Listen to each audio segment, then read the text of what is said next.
నవ్వుకుంటుందే నా పెళ్ళాం చూడు, నవ్వుకుంటే ఎంత హాయిగా ఉందో. నిజంగా పెళ్ళాం సంతోషంగా ఉంటేనే ఇల్లు సంతోషంగా ఉంటుందండి. నువ్వు అలానే సంతోషంగా ఉండరా బంగారం.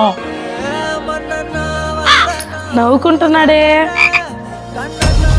కొంప తీసి ఎవరైనా అమ్మాయితో స్టోరీ నడుపుతున్నాడా? ఖచ్చితంగా ఏదో తేడా కొడుతుంది. ఏ రోజైనా నాతో నవ్వుతూ మాట్లాడాడా? ఇలానే వదిలేస్తే నా కాపురం నాశనం అయిపోతుంది. ఎవరో అమ్మాయితో మాట్లాడుతున్నావు. నా మొహం చూసా కూడా నీకెందుకు అలాంటి డౌట్లు వస్తున్నాయి? మరెందుకు ఫోన్ చూసి నవ్వుకుంటున్నావు? అంటే మా మొగుళ్ళకి ప్రశాంతంగా నవ్వుకునే హక్కు కూడా లేదా? శూన్య యాప్ లో మన ట్రేడ్స్ చూస్తున్నానే. శూన్యనా? అవును, శూన్య అనే ఒక యాప్ ఉంది. ఆ యాప్ ద్వారా ఇంట్రాడే FNO ట్రేడింగ్ అయితే కేవలం 5 రూపాయలతో స్టార్ట్ చేయొచ్చు. పైగా ఇది సెబీ రిజిస్టర్డ్ యాప్, ఎటువంటి హిడెన్ చార్జెస్ కూడా ఉండవు. సో ఫ్రెండ్స్, మీకు కూడా ఇంట్రెస్ట్ ఉండి ఎవరైనా ఇంట్రాడే ట్రేడింగ్ చేసే వాళ్ళకి మాత్రమే ఈ యాప్ అయితే యూజ్ అవుతుంది. ఈ యాప్ లో ఏంటంటే ఇంటర్ఫేస్ అయితే మనకు బాగా అర్థమయ్యేలా క్లియర్ గా ఉంటుంది. Stocks, mutual funds, ETFs, F&O ఈ విధంగా అన్నిటికి సంబంధించి అవైలబుల్ గా అయితే ఉంటాయండి. కేవలం ఇంట్రెస్ట్, నాలెడ్జ్ ఉన్న వాళ్ళు మాత్రమే ఈ యాప్ జోలికి వెళ్ళండి. యాప్ లింక్ నా బయోలో ఇస్తున్నాను. ప్లే స్టోర్ లో కూడా